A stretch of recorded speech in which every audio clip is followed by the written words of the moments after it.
Hello, this is Lauren from Cothinkk. I want to say hi to the JM Pro TV family, and we are so happy tonight to have with you two of the amazing facilitators that we have with the Cothinkk Leadership Series Blueprint Program.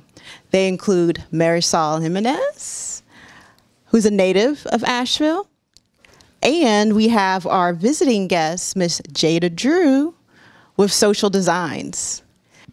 So tonight we have them in town to do some amazing work centered around going deep in collaboration and alliance building. And one of the activities that we did was have the participants both talk about gifts that they're bringing into the room, into the space, and gifts that they might need to take in as we go through this activity.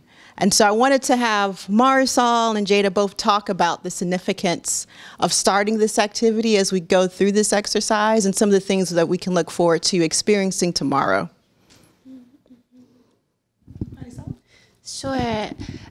So I think that for us, we really put a value on people being able to talk about the gifts that they offer to this work, because it's so important for us to really recognize that not only do we have valuable gifts to offer this movement, but also that the diversity of gifts that we all offer as a collective, when they're brought together, really create the wraparound of support that our movements need, and really recognizing that we all bring something different to the table, and that is critically important to honor and lift up. To add to that, it's so imperative for us to understand the things that we need within an organization, because if we don't know what we need, it's hard for us to ask from those who we work with what we need help with. And so we really want to help the participants to reflect on who they are, but also what they offer and also what they need. How does that relate to the work that we do around collaboration and alliance building?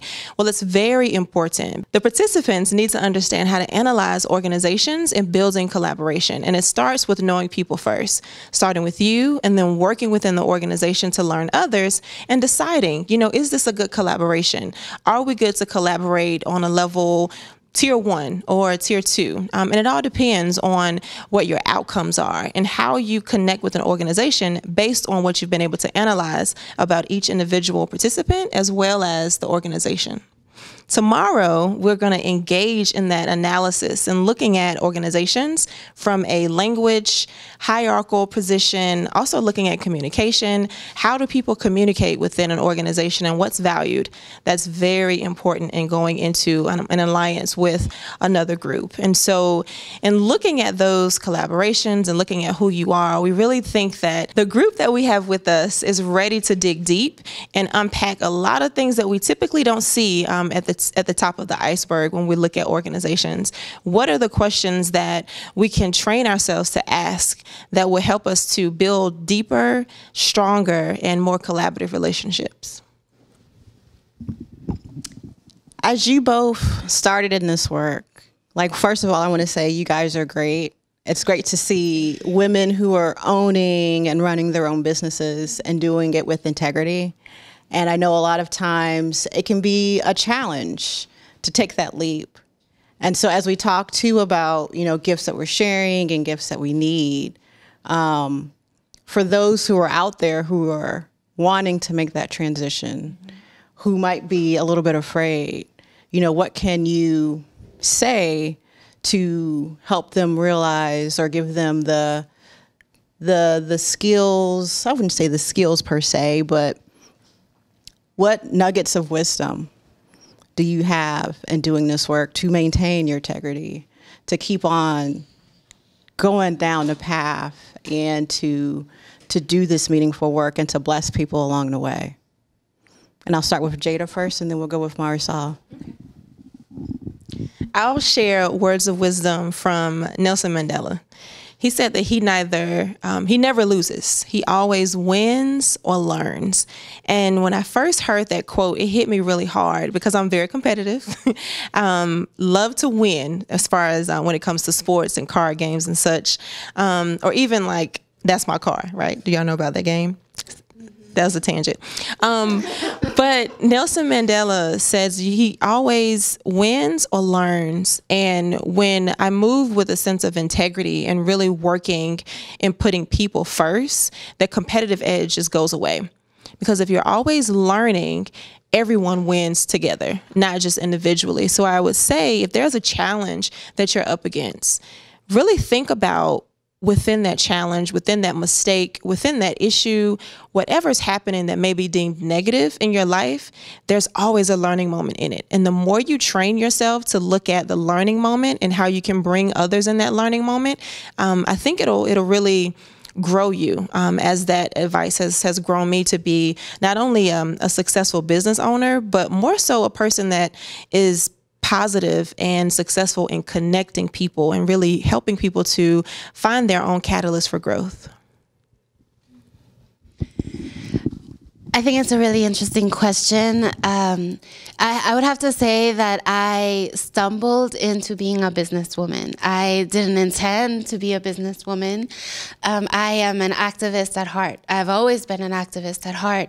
And I think that as I started getting more clear about what I had to offer to the movement, I've started to find my home for this work, right?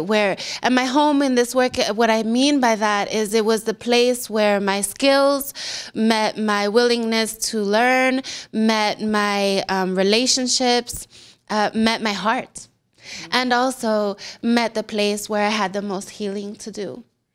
And so I think that recognizing that this work, for me, when it is at its best, is healing work, and it is work that is visionary and collective, then by necessity, it also means I never do this work alone. And so that means I surround myself with a community that not only supports me and loves me and teaches me, but also really holds me accountable. And so my community is what gives me my integrity. I think that when I made the flip of realizing that I could get paid for what the gifts I was offering, I hadn't thought about how to place a number, a dollar sign on the gift. I just was giving it, and then someone said, well, how much do you charge? And I said, oh, there's money. And that began a relationship for me around how to be a businesswoman in a capitalist economic model that doesn't really align with my values. And so the way that I've tried to deal with that is to really look at the ways that my business model uses those organizations and foundations that have a lot of resources to both subsidize my living needs as a single mother, but then also to subsidize my activism work so that my gifts could be given strategically to the places that needed it, but couldn't necessarily pay for it with money. And so I draw capital from those who have capital as a resource to give. And then I channel that resource into my community that resources me with love and support and, home. And that makes me love what I do. And if I love it, then I must honor it. And that's where my integrity lives. Well, I will say us with the team at Cothinkk, we appreciate you guys coming out. Sharing your talent, your skills, your commitment, your passion, your understanding. All of those are so critical. And I think a lot of times we forget to center those at times, especially as we're out here doing the hard work. And, a lot of us have other jobs that you guys, acknowledged when we started this session, why some folks came late, and we had centering conversations towards the end, but this program has had a huge impact on our community, and we are both grateful and thankful that you guys could participate in it, and we look forward to seeing you guys again next time we do this, right, Tracy? Thank you. Yes. Any closing words that you guys have? Yeah.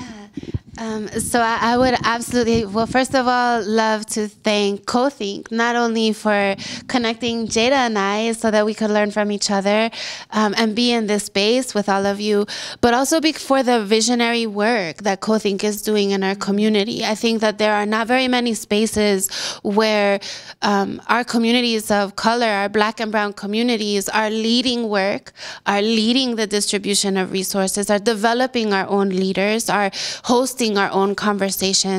And to me, I think that is so much of what we need in our community is some agency and some sovereignty and some self-direction and connection.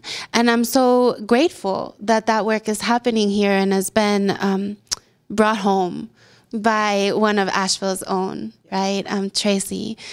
So I'm very grateful for that. And then also JM Pro is, you know, I love JM Pro and I've known about you all since I first came here. I love referring folks to the grassroots media and just the way that we're able to tell our own stories and have them reflected in ways that feel safe and honest. And I don't get in front of a JM Pro camera and worry about what I'm going to say because this is my community news outlet. So I'm very grateful. Thank you. I'd also like to echo the huge thanks to Cothinkk, not only for inviting and connecting us, but the model that you all have, it is very unique and innovative. Just thinking about bringing two different but also very similar communities together, but intentionally bringing communities together and providing a space of care from the way that you bring people together and ask them simply, how are you? That doesn't happen often with organizations that I work with, from, you know, boardrooms to education environments, even in a lot of nonprofit arenas. People don't take the time to say, how are you? And then really putting the resources in place to make sure everyone is learning from each other, literally from a translation perspective. You know, it happens a lot, I think, in wanting to translate documents, but literally having two completely different facilitators, right, who speak multiple language. I speak country. But I think that intention is absolutely amazing. I've been telling everybody, I'm going to work with Cothinkk. I'm going to work with Cothinkk. They probably think I just got hired with y'all, but it's very, very innovative what you all are doing, and I hope that the vision branches out further than Asheville, because I hope that the vision branches out further because it's needed. It's really needed in so many different environments, not only because it's innovative, but because you all are really not creating change, but transformation. So I applaud you. And thank you so much, JPro, for providing the opportunity in a media space, because that's needed as well. So thank you. Thank you, thank you, thank you. Well, you have it. I hope we all have a good night, and I look forward to doing more opportunities, more video programming with JM Pro, especially with our Cothinkk family. Y'all take care.